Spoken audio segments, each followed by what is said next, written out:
Hello, Open Source Summit EU OpenSSF Day. How are we doing?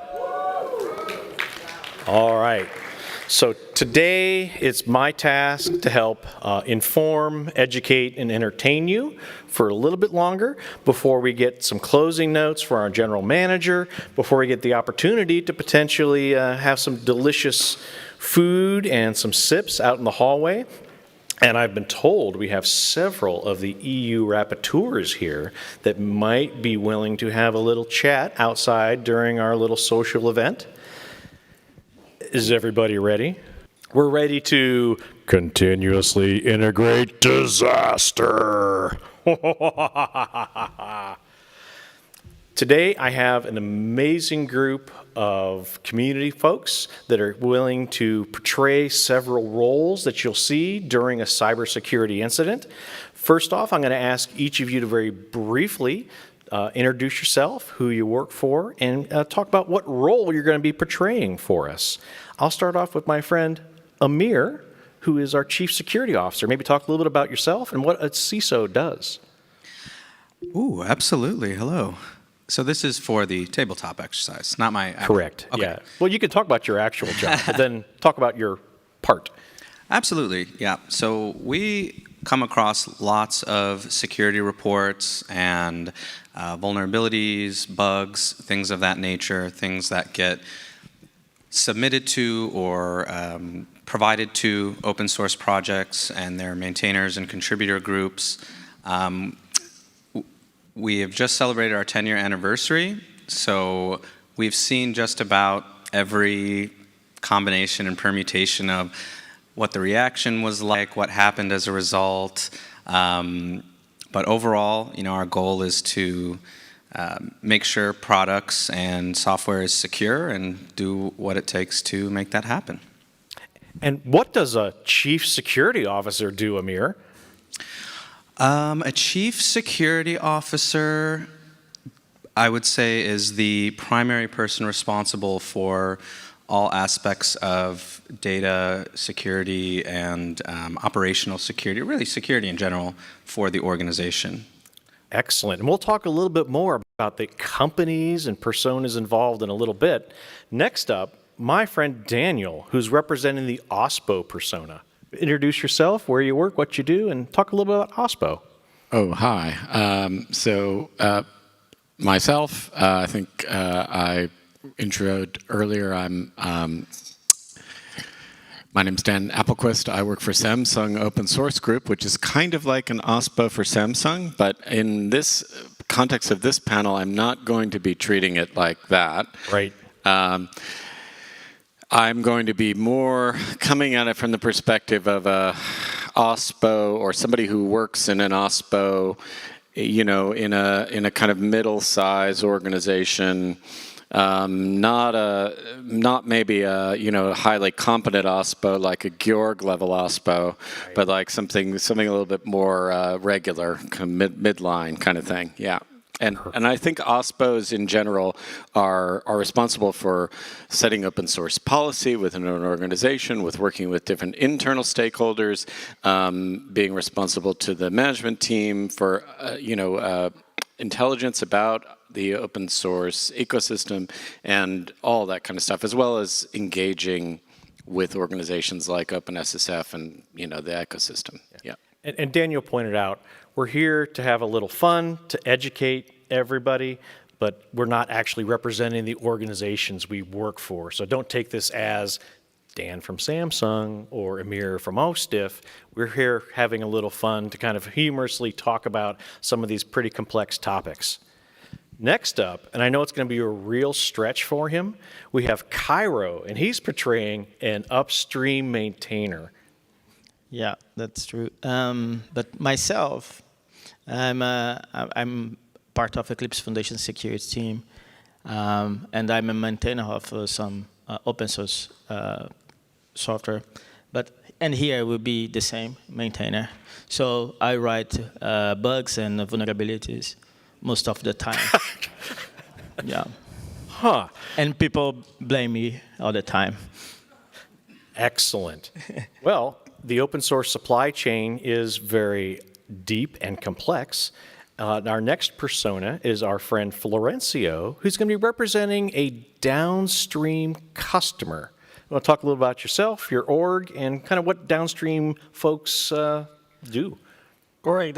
My role, well, I have worked in the product. I work in the product security team at Red Hat, but have worked before on the PCER team that manages vulnerabilities, that receive information about vulnerabilities.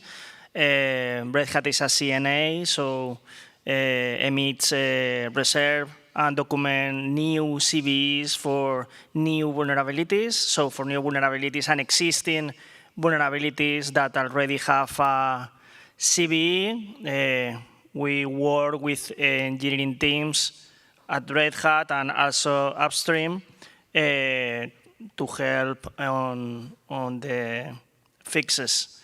And today I'm going to do the role of the customer. Yes. Let's see which customer, the customer that is driven by compliance and wants to fix everything, even the low, non-important vulnerabilities in everywhere, or the customer that understands the risk and fixing all CVEs is not that important. Security in depth is more important, so we'll see. Excellent. And last, but certainly not least, is Aeva Black. They are a friend of the show, a long-time open source contributor and participant. Aeva is taking on the role of a national coordinator. Do you want to introduce yourself a little bit, talk about what you do, and then what a national coordinator does?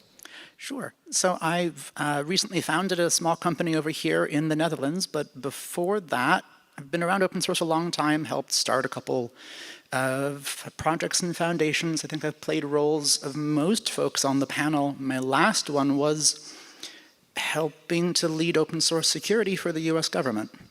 But over here in this panel, I'm going to play the role of a national coordinator under the implementation of the CRA in a small country in Europe. Really just imagining based on what I've read in the text. Excellent. So I'm going to go through and lay a little theory down on you, and then we'll actually get into the exercise.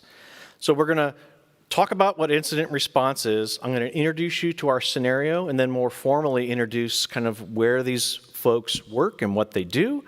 I will present the overall scenario, and then we'll go through what are called injects. These are changes to the scenario that go along the way that echo what we have seen during different cybersecurity incidents, like Heartbleed or Shell Shock or Log4Shell, those types of stuff.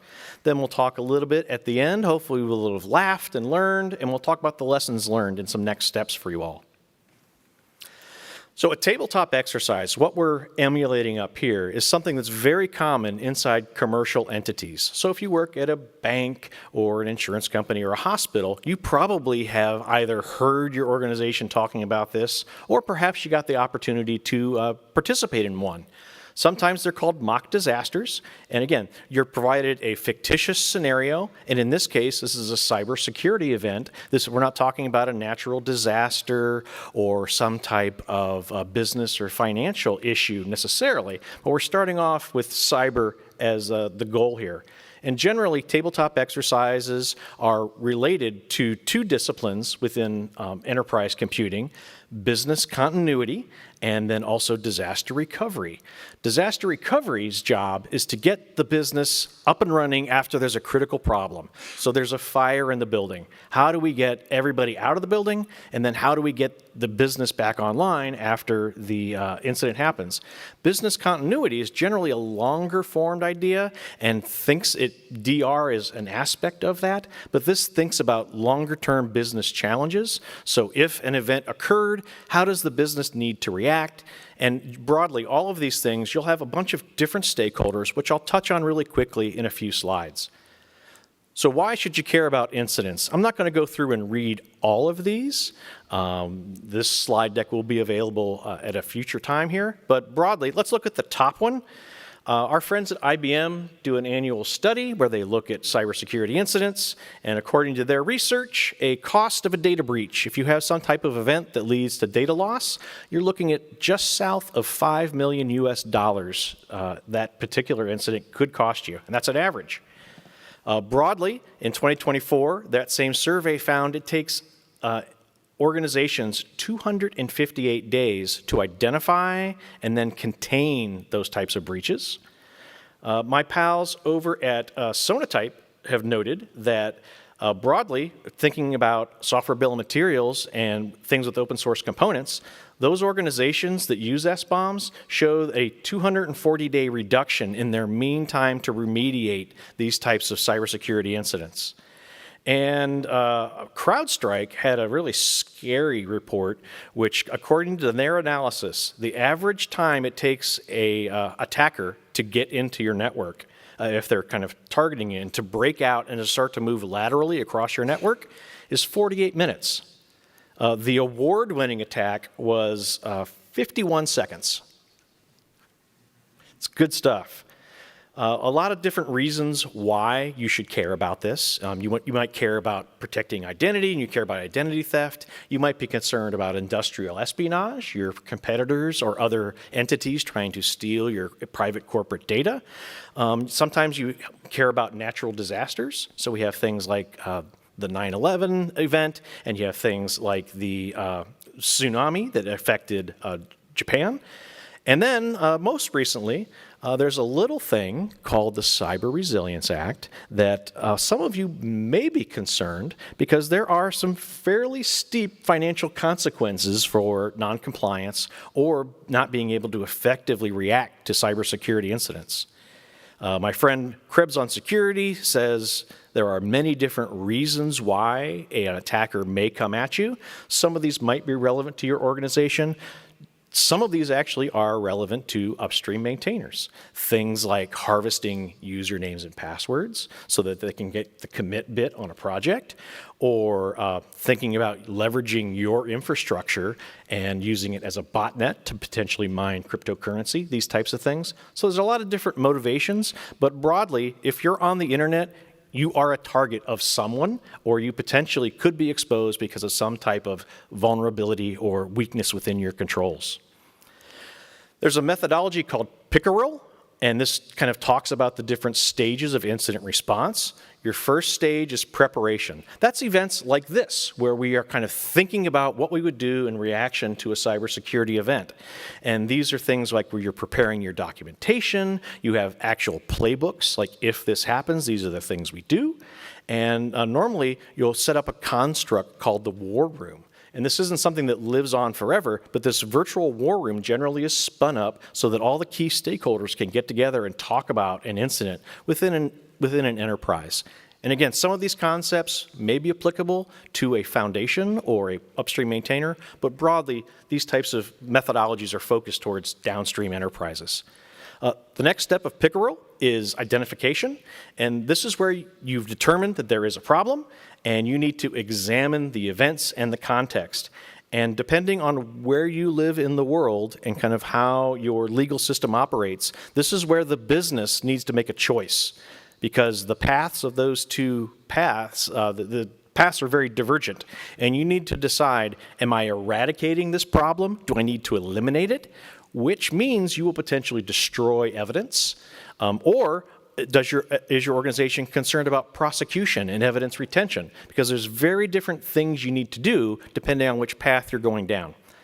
The next stage is containment, and that's where you want to stop the problem from getting worse. And this is where generally you might be turning off firewalls, turning off systems, so that you can install mitigations and compensating controls. Once you've contained the problem, you want to eradicate it. You want to get the attacker, all their artifacts off your system. So you're basically cleaning the mess. The next stage is recovery. And this is where you want to restore those systems back to a known baseline for secure operations so that you can continue on with your business. And then finally, the last stage is lessons learned. That's where you sit down and you talk about what went well, what didn't go so well, what do we need to improve next time in our processes, tooling, or documentation. And that's Pickerel. It's a really easy thing for non-native English speakers to say.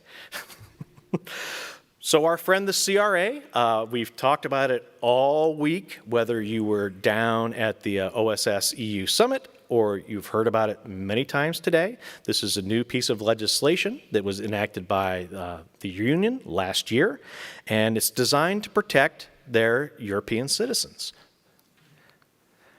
Some quick notes. The CRA has some really tight timelines, and I took just a broad sampling of the kind of three major pieces of European legislation.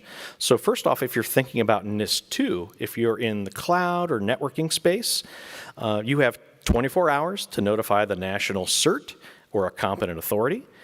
You have to provide some type of update within 72 hours, and you have to provide a final report within 1 month.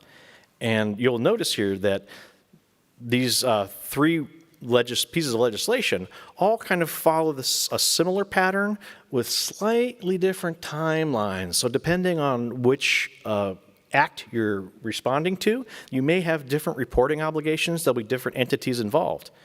GDPR, which was enacted in 2016, you have to report to the supervisory authority within 72 hours that you know that there's a data breach and personal identifiable information of an EU citizen has been exposed. You need to talk about the breach and notify folks with undue delay, which is an awesome, interesting little phrase, super precise and easy to look at.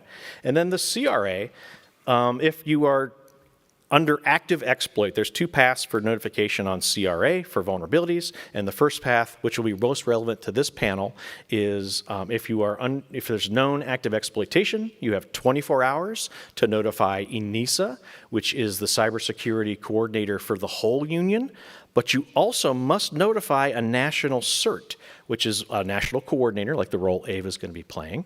And you need to understand like where your products are deployed and where the highest concentration. You need to form a relationship with the coordinating authority within that nation.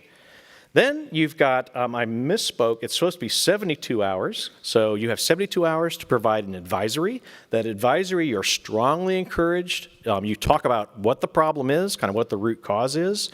You're strongly advised to have mitigations. And if you had a patch, the union wouldn't be unhappy about that. So you may get a little pressure for when's this fix coming out. And then finally, you have, I believe it's 14 days. I didn't put it on my thing, but I believe it's 14 days to have a root cause analysis. You must have the fix together and be able to kind of do a postmortem report to the Market Surveillance Authority and ENISA and other bodies. And I noted some of the fines across each one of these regulatory frameworks. And, you know, if you're super lucky, maybe you'll have a problem that hits all three. That's the super bonus hour. You're looking at billions of euros at stake here. And this is, again, affecting products that are deployed within Europe that affect European citizens.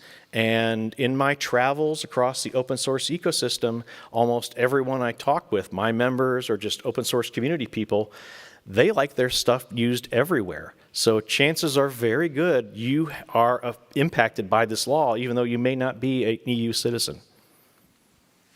All right, so our pretend organization. You ready to get your briefing, folks? First off, Kairo.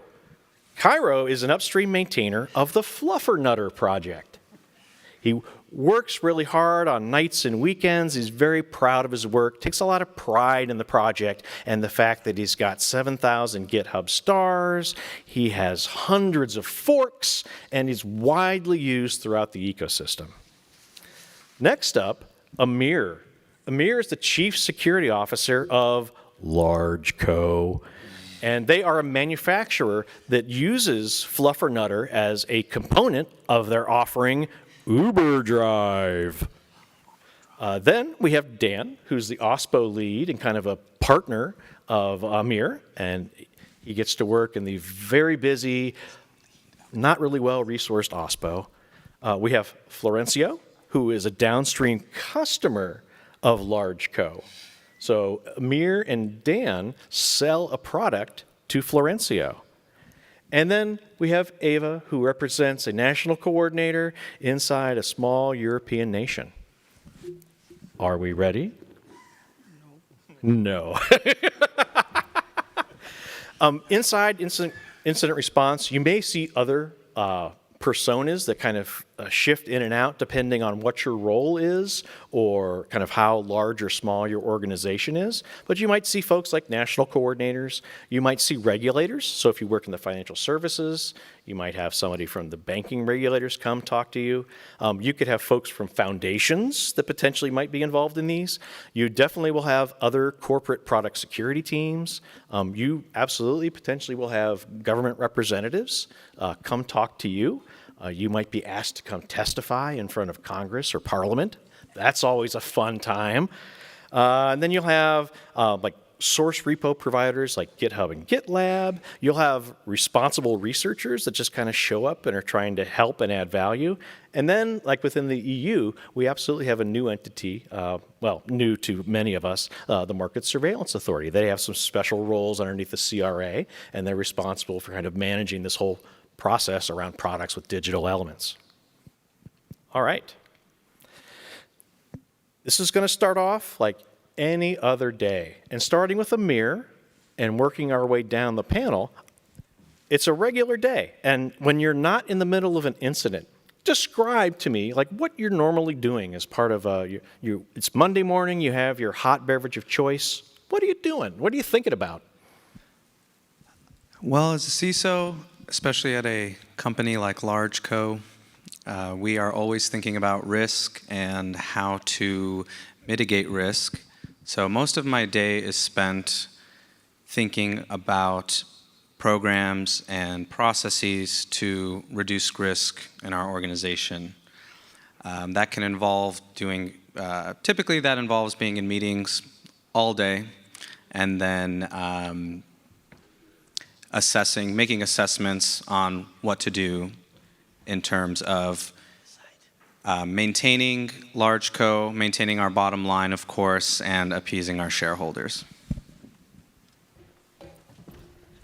Had to take a water break.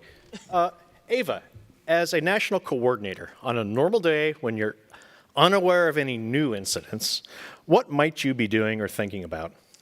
I might be having my hot beverage in the morning and hopping on a bicycle, bicycling into the office where I would check for notifications. I'd look at my email. I would see if there's been any sudden changes in Parliament that affect government funding or news from other countries. I'd kind of just want to keep a pulse on things, make sure that you know, the very small team that I have in a very small country is able to stay abreast of changes like, you know, that might affect large companies and active in my country or our neighboring countries, and make sure that people can go to conferences.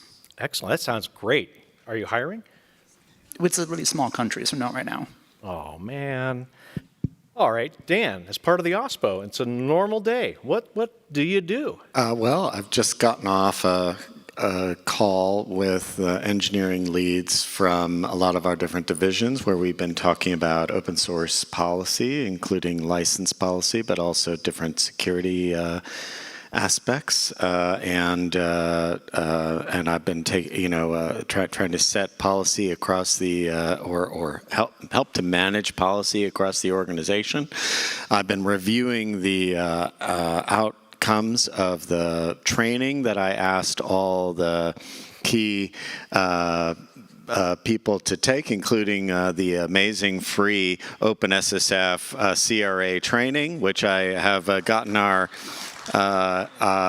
thankfully, I got our legal team representative who's most au fait with open source to take, and she's gotten back to me and given me such good feedback about this training, so I'm feeling really good about that. And let's see what else. Generally, also having a hot beverage, and I think that'll do for now. That's great. Thank you. Now, Florencio, you're the downstream customer. On a normal day, operating your business, what are you doing when you're not involved? You don't have a cybersecurity incident on your plate. I'm not thinking in cybersecurity at all. Right. I'm focusing on the business, trying to create new features, and just regular retail things. Excellent. And last, but absolutely not least, is Kairo. Dear Kairo, our upstream maintainer, on any given day, you as an upstream maintainer, what are you doing? What are you thinking about? Well, before working the open source, I need to go to my job 9 to 5, right? During the lunch, I see a pop-up on my GitHub app saying that there's a new issue, 3 new pull requests that I don't have time to read right now. And before I leave my job, my wife sent a message that I need to go to groceries, buy more diapers. The kid is getting a little bit sick, and I need to help with dinner. And then when everybody is sleeping, I say, oh, maybe I will check those PRs. And the issue, I will leave it to tomorrow. Yeah, that's okay. Boy, it sounds like everyone had a really great day, huh? This is the start of our event. What we're going to walk through is there's a critical vulnerability that's introduced into the Fluffernutter open source package via a compromised CI/CD system. This issue evades detection and then propagates down into production systems used by enterprises and end customers. So we're going to walk through what this might look like as we progress the clock a little. Here we are, here's our first inject, and this is a change to the scenario, this idyllic day where everyone was sitting around enjoying themselves. Day 1, the trigger, an open source project CI pipeline publishes a new release. Hours later, automated analysis flags of the release, automated analysis flags the release for containing obfuscated code that has not been present in recent commits. Kairo, what are you thinking? I think it was the PR that I told you that I was working last night. Someone did some change in the pipeline, and I thought it would help me a lot. Yeah, it's wonderful when people come contribute code, isn't it? Yeah, amazing.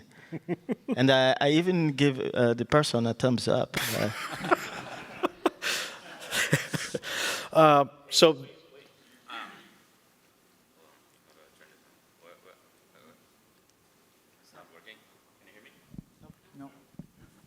Hello. Okay. So, Kairo, thanks for all your hard work. It's really appreciated. I know we're not donating any money, and the CRA hasn't kicked in, so we are not helping, and we're not obligated to. But we're hacking here the next generation of crypto future of money kind of thing. It's very important, and everything is breaking because of this obfuscation code. So, I know you're busy, and we really appreciate you. But could you fix it today, please? My kid have fever.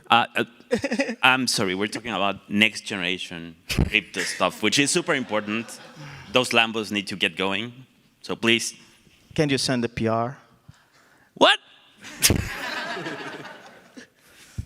Excellent. So there are some people that are aware there's some type of problem.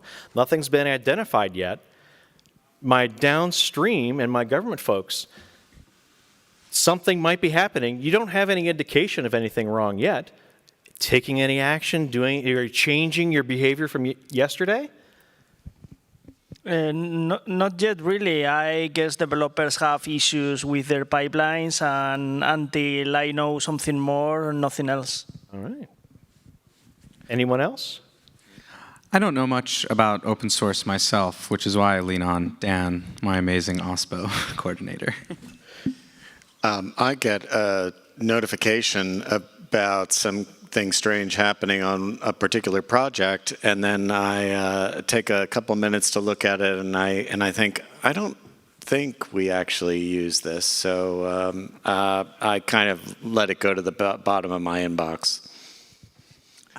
And don't inform my CISO anything about it. Aeva? My inbox is still empty, and the markets seem fine. I haven't heard any changes in, the news, and the weather forecast for tomorrow looks like it's going to be sunny again. So I leave my bike outside. Nice. So, we're all aware of attacks. SolarWinds is one of the first major events that kind of made us aware of a CI system attacks. Something that's important to consider, whether you're an upstream project, you're an internal enterprise, or you're some type of manufacturer, is CI pipeline hardening is critical for your success. We encourage you to use provenance attestations, things like Salsa, and think about pre-consumption validation via SBOM tools and sandbox analysis. This inject focuses on the importance of early detection and dependency trust boundaries. Let's move on to the next problem. It's day 3. It's been several days since our last event. The open source project, Kairo, discloses that there's been a compromise in the CI credentials, his CI credentials, noting that malicious actors pushed some altered packages into NPM. Media coverage starts to chirp a little bit about this, and some vendors, again, that monitor some things like LReg or Hacker News are starting to get a little uneasy. So, Kairo, what things would you do? Does your project have some amazing tools, or what kind of processes do you have around, like if you get an account or credential compromise? Well, I was looking at what I have right now, and I could improve it, but there are a lot to do, right? And I have the fix on the way for that problem, but I'm afraid that I can break new things. So I will open a PR to myself to review myself, right? Because sometimes some projects are like that.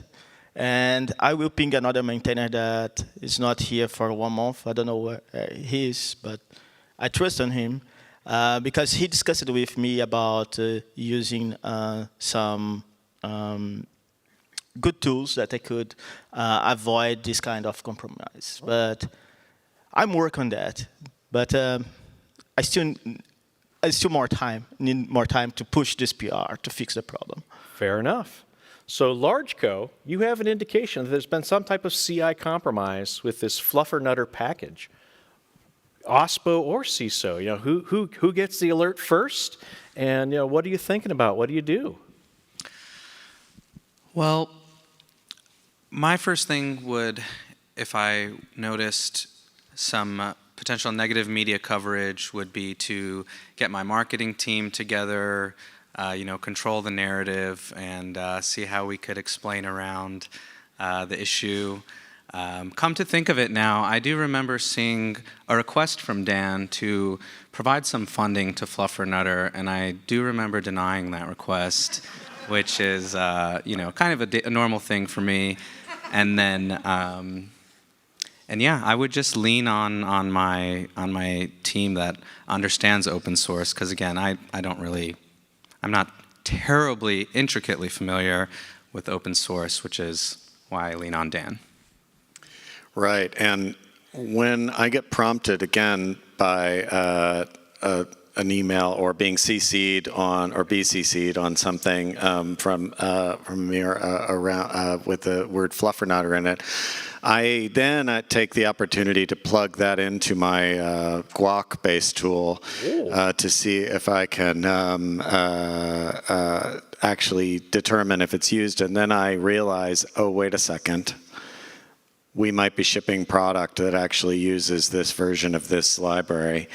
And so the first thing I do is I reach out to, and I reply, and I say, yeah, well, it looks like this particular version of the product, I don't know what the product is. What's the product? Uber Drive. Uber Drive, okay, yes. Yeah. Might actually be impacted. And then I quickly, because I have this idea, wait a second, we might be impacted by the CRA, I might want to get legal involved. So I reach out to our legal representative who was just educated by going through the OpenSSF CRA training, only to find that she's on holiday. So I have to actually go to my other lawyer who doesn't know anything about CRA and is based in the US. And they're not up yet, so I'm kind of stuck. So Florencio, you have heard some rumors on the internet that this fluffernutter package has been potentially compromised. From your perspective, How would you understand that that might relate to you at all, and what actions might you be taking right now? The vendor has not communicated to you. Some random news from the internet is more than enough to me to panic. From zero, I'm not thinking in security now. I think is very, very critical for me. I'm very angry because I have discovered it by news, not my providers.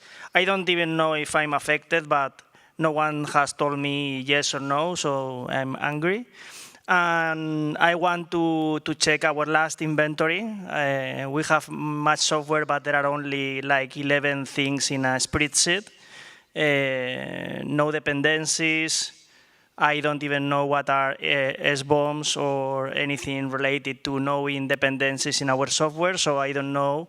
I start shooting to different people, asking questions, and requesting to talk with our software providers and ask if we are affected, how, if we have been breached, for how long they know, if the patch is already released, and these kind of questions. Excellent. And Aeva, as our national coordinator, you're aware there's a problem with an open source package. I am going about my day, and because we use open source all throughout the infrastructure of small country, I have a great team of folks. They don't work for me, but they work in the same agencies. And some of them are younger, and they're on Blue Sky, and they've seen some chatter, and one of them drops a note to me in our internal matrix channel saying, hey, this Fluffernutter package might have a really big problem.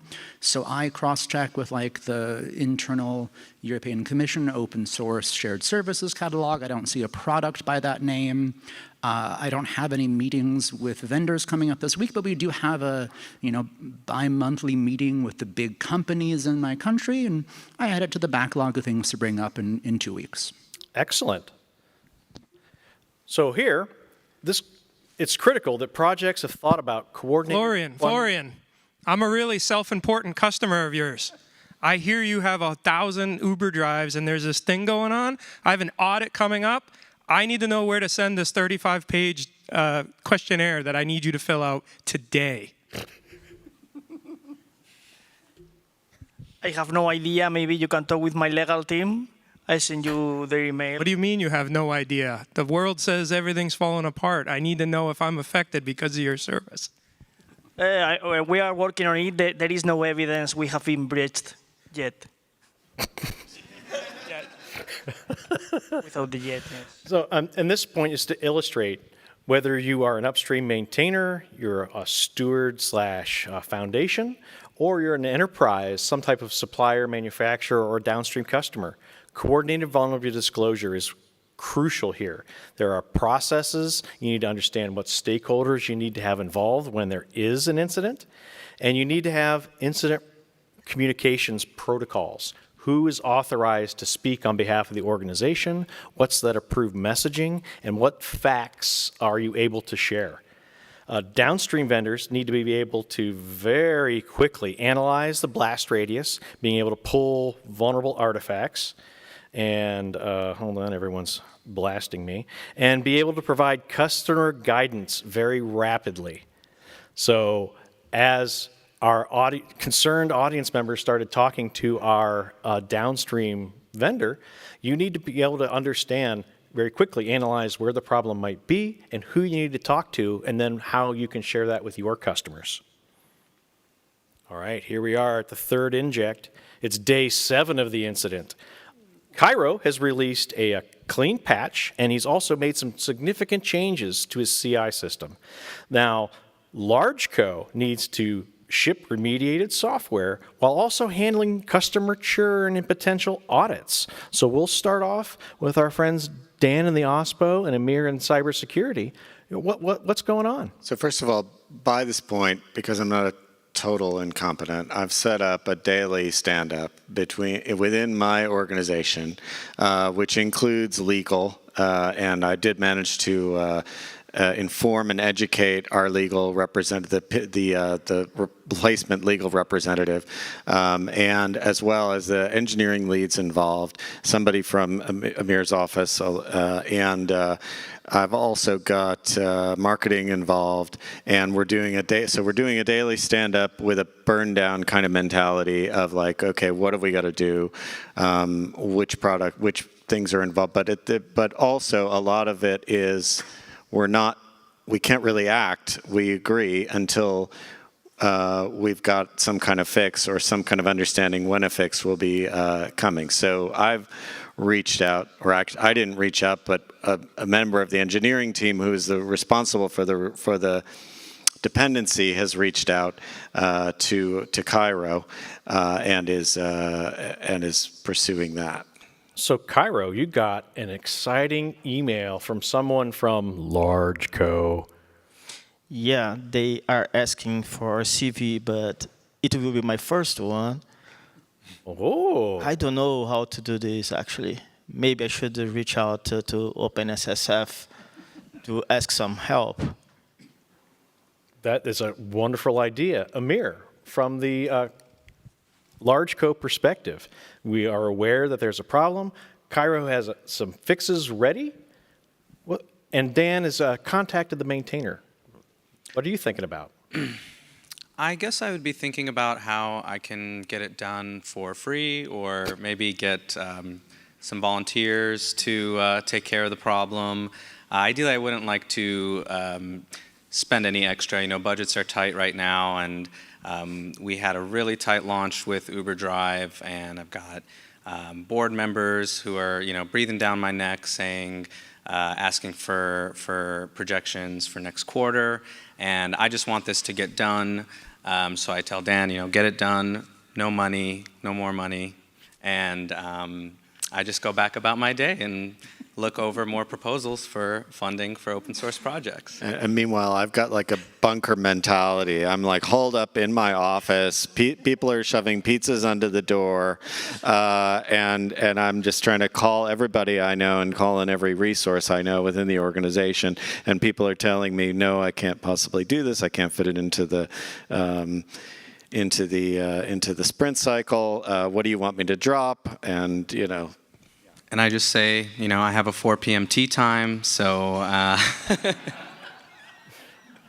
So, Florencio, we are aware that this Fluffernutter package was compromised. Kairo has valiantly issued a patch for us.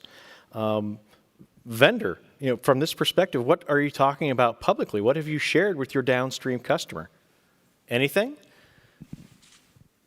Vendor. Oh, no. it's not. At Largeco, we appreciate your questions. I will defer that to Dan.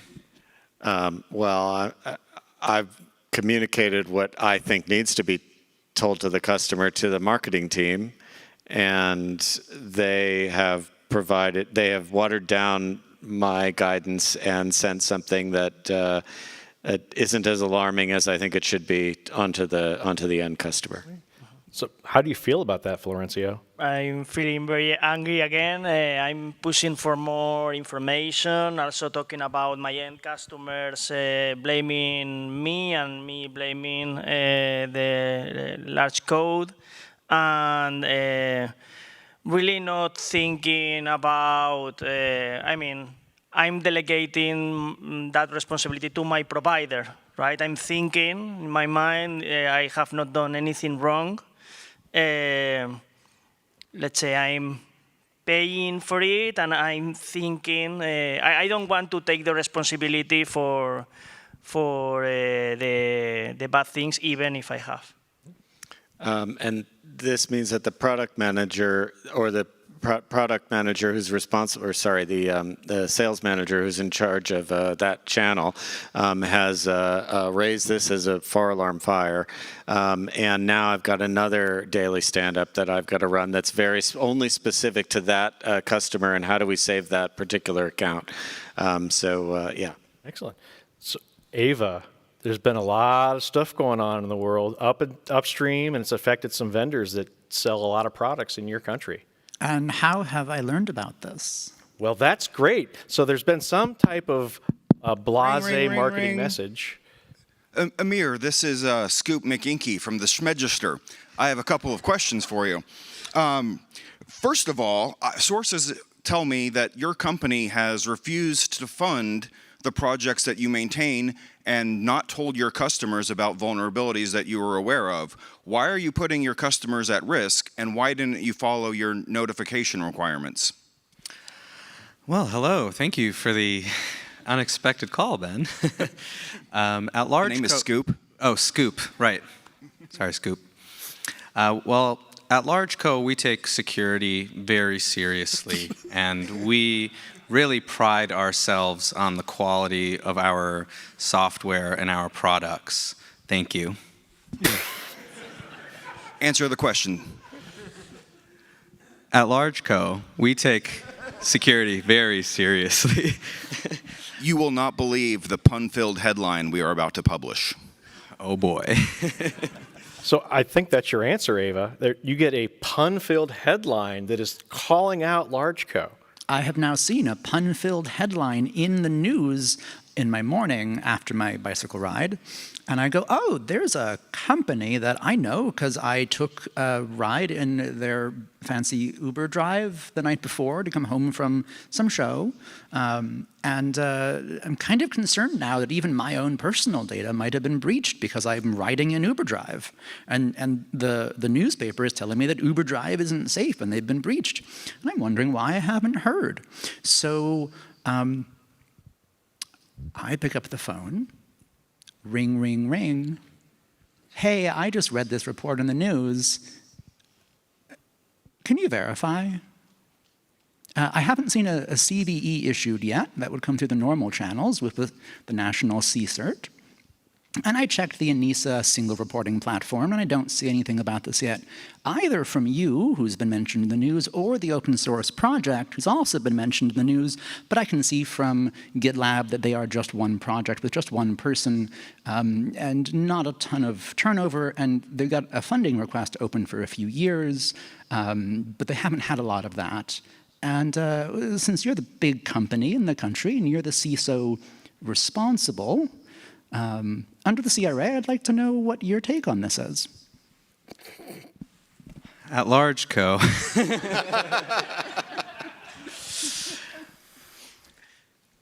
You know, there's all these new rules coming out, and I didn't know I was supposed to do any of those things, honestly. Well, you've had 2 years. We have been furiously working on the latest features of the Uber Drive product and do take security very seriously. But I would be actually very curious what your thoughts would be on that in terms of what an appropriate type of response would be. Well, when there is a vulnerability in a product, you are required to disclose it to the national coordinator and an ENISA single reporting platform. Ideally, work with the open source project if that's where the vulnerability did in fact come from, as is reported in the news.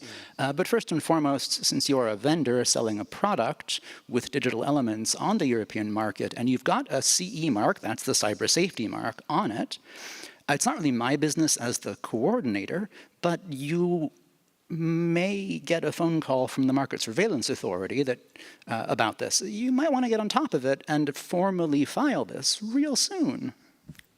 Have we done any of that yet? Meanwhile, the lawyer who actually had the OpenSSF training comes back from holiday. I brief her, and she says, "What do you mean we haven't sent the required notification yet?" And so she starts working on that. Just as Amir comes to me, I say, "Well, I think we are working on it now, and we're going to be able to file that." Appropriately within the day. Excellent. So it sounds like some drama there on day 7. both projects and downstream enterprises, you need to think about defense in depth, whether it's within your CI/CD system, think about how you're going to guarantee authentication, authorization, and you think about how you're protecting the integrity of your releases. As a vendor, you need to continually be reassessing your risk. There's requirements within the CRA as products are put onto the market, but there's also an expectation that you're continuously monitoring the security of your components and kind of understanding, modifying, whether it's your threat modeling or your risk assessment as environmental things change. And it looks like Aeva has something they want to add. And now that it's 9 p.m. and I've had my bicycle ride home and thought about this a little more, I send a note, even though it's after hours, to the younger colleague who'd mentioned the, what was the open source project called again? Fluffernutter. The Fluffernutter project, and say, hey, do you know how to reach Fluffernutter project? I want to validate this report I read today, because the vendor isn't really being transparent. But maybe we can help Fluffernutter if they are in fact underfunded and important to our country. Maybe we can offer some help. And I send them a message, but I don't hear back because it is 9 p.m. and it's after the workday. Right. A little while later, inject 4. It's 14 days after the initial incident. There is a new song, a Tickety Talk video called Exploit Me Maybe. It goes viral. It's Friday night, and the marketing team intern flags that there's this viral video that came from Eurovision. And there's a semifinal act from Luxembourg. The band is called the Packet Droppers.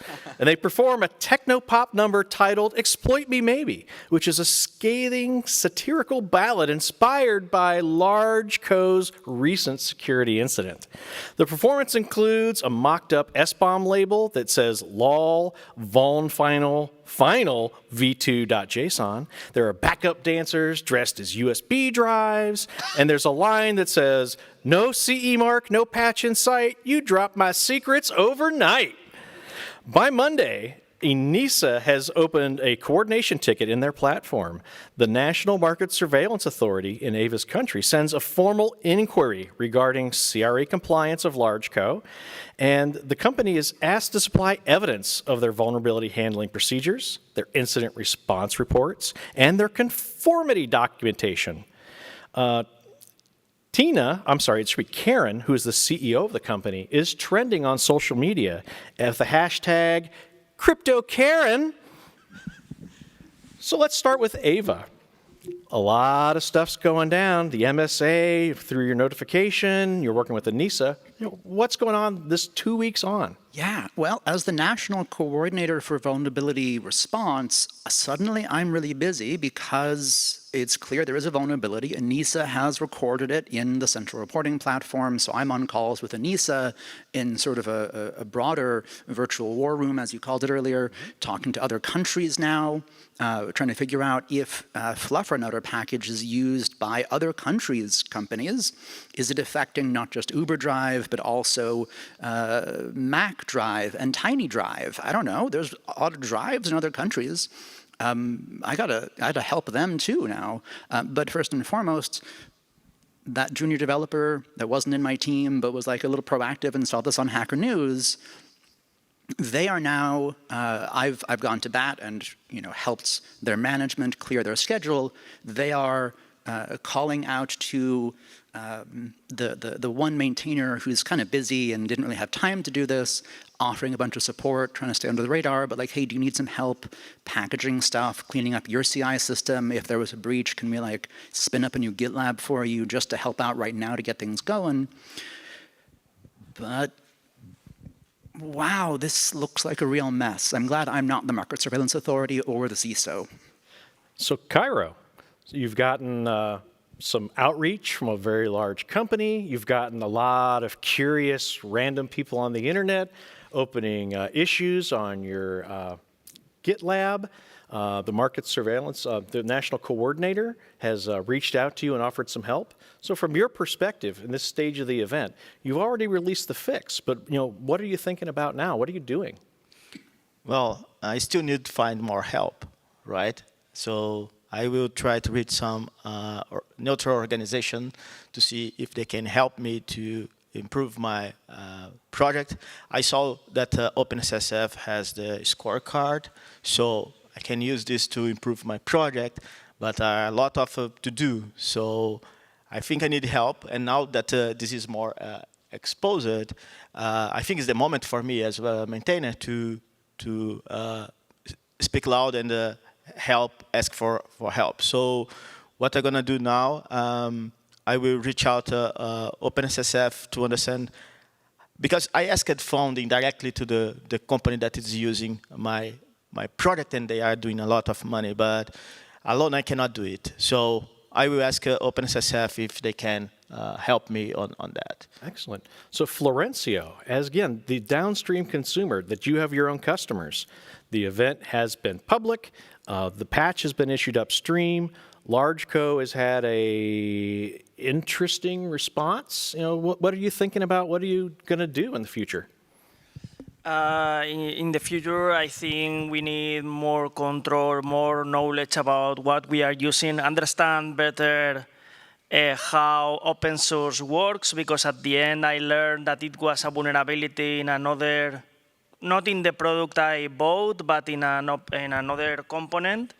Maybe I could have used the fix directly instead of waiting for my provider. I don't know what warranties I will lose as a customer if I do that or not, what benefits. So maybe knowing better how this works, for sure knowing better, as I said, our inventories as bombs, the way we know, and knowing better our security contacts in our providers, because it was difficult to really contact a person who talks security and can provide us information of the specific event.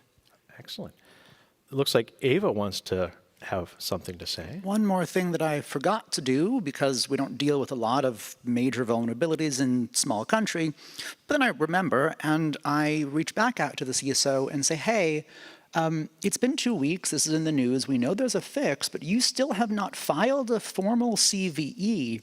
And NISA's got the report up there, but you need to file a formal CVE and start doing your part as the manufacturer. And then we start having some conversations. Nice. So LargeCo, let's start with Dan. What's going on in the OSPO? It's 2 weeks, you've had this major, highly public event. Yeah. And now you're on Eurovision. Yay. So I'm up to 4 daily stand-ups that are now with different groups of stakeholders within the organization, one of which is in full damage control mode about PRs, our PR strategy.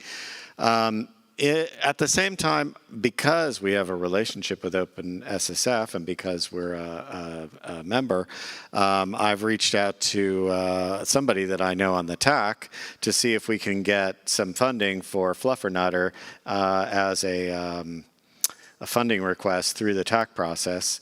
And I've reached out to a couple of other organizations that I know that are also using Fluffernutter.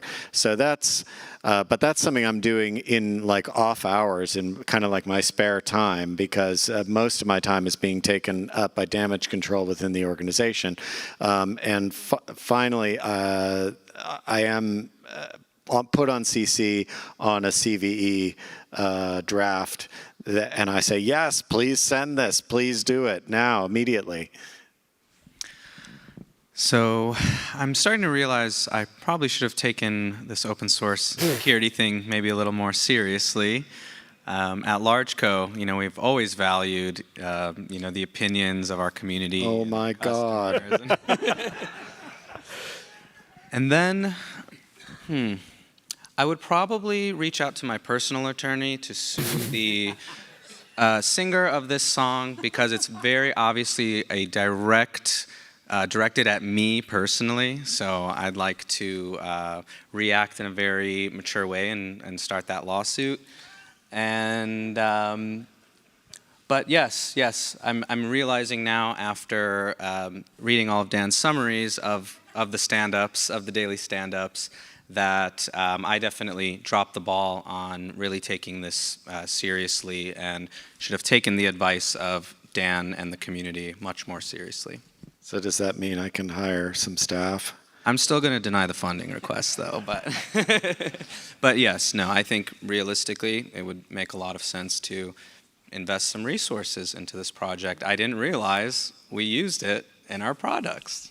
So which one of you files the CVE? I believe I'm responsible for that by the CRA law, correct? Yeah. Well, you're the one who's liable. So who do you? So the question. I'm just asking both of them. Who actually goes and does the notification process and files the CVE and all that? Is it going to be the CISO himself, or is it the OSPO or somebody else? Because someone still has to notify a customer, and I'm over here, the coordinator, being like, y'all need to coordinate this. You need to tell your customers. You need to tell the market. You need to take action. But I can't do it for you. So I'm going to be optimistic and say that finally, after we pitch the ball back and forth between our between us and between all the other organizations within our kind of distributed large company, the lawyer who I mentioned, who had this OpenSSF training, finally puts her hand up and says, "Okay, fine, I will file the thing. Just tell me how to do it." And so I help her support her and she was the one who actually sends it. And it looks like Kairo wants the last word. No, now I am just receiving a lot of security report from AI. I don't know what. Well played, sir. And now we'll move on to the lessons learned phase here. There's 10 principles of incident response you may want to think about. First off, if you work for an organization, or even if you work within a foundation, it's important to have some type of leader that's responsible for your IR plan, and that also is that single point of contact, whether that's with the marketing, PR team, comms, legal, other entities within that group, or if you're like work for a foundation, that would be your community. You'd have your managing director might talk to the community manager or your technical advisory council, that type of thing. You need to understand that the taxonomy of your risks, threats, and potential failure modes. The CRA requires you to do risk assessment and threat modeling. It's not as much a requirement for upstream, but if upstream does these types of things as part of their software development process, that definitely can help inform downstream consumers of the types of things the project's thinking about. And absolutely, from an enterprise perspective, you must do these things. You probably are already doing some of it, but you may need to make some adjustments based off of the standardization guidance we're about to receive from the Commission and the standardization bodies. You want to make sure, if you're within an enterprise, or especially like an underfunded project or a foundation, develop easily accessible quick response guides, playbooks. Here's a checklist of things I need to do if this type of scenario arrives. Think these through for likely scenarios. Also having a call tree, understanding who within your organization needs contacted when, and from a project perspective, it's probably pretty important you have an understanding of who your security people are that might be involved in your project, who some of your potential other open source downstreams might be that would be heavily impacted by you. Form these relationships. Understand what your critical components are, and form relationships with those other developers. Have a process for establishing major decisions. This is oftentimes a large problem within big enterprises. No one understands who holds the talking stick and who can decide. Establish relationships with key stakeholders, and in some cases, law enforcement. Depending on where you are in the world, it's important to have these relationships and channels that, let's say your product is being used to conduct cyber warfare, you might get contacted by some national agencies. If you're an organization, you want to make sure that you maintain SLAs and relationships with breach remediation providers. If you don't have this expertise in-house, there are entities, typically law firms, that do this for a fee and sometimes just a retainer. But understanding when there's a problem, you don't want to be opening up the phone book or Googling on the internet to try to find who can help with my incident. You need to understand and have a documented response plan that the whole organization has access to, whether it's the project, a foundation, or a corporation. It's critical that everyone understands what their role is within this type of problem. You want to make sure that the staff members understand their roles and responsibilities, And you want to make sure, and this is a very common problem, and Dan highlighted it, Kairo highlighted it. We have lots of single points of failure within our supply chain. You have a single maintainer. You have underfunded OSPOs. You have underfunded security teams. You have normal enterprises that are leveraging this that probably have none of these capabilities. So make sure that wherever you identify these single points of failure, do your best to ensure that there's at least 2 people. So you have redundancy. They both understand what they need to do. And then train, practice, and run simulated breaches. Things like this. There's a lot of resources out on the internet. Aeva had worked on a really nice tabletop exercise template when they were part of CISA. ENISA has some of these materials. There's a lot of resources available for you to take this back to your project, foundation, or organization and train and practice. That builds up the muscle memory so that you're not learning while you're on fire. And honk says honk. There's a lot of great resources. We have a framework for running tabletop exercises if you're interested in doing such a thing. We have a guide to implementing coordinated vulnerability disclosure, both for open source projects as well as security researchers, explaining to security researchers how to get the best outcomes in interacting with upstream projects. And then we also have a guide to becoming a CNA, and that's kind of what Kairo was hinting at. Sometimes a project wants to maintain the messaging around their vulnerability disclosures, and becoming a CNA, which is part of the CVE program, is a means of doing that.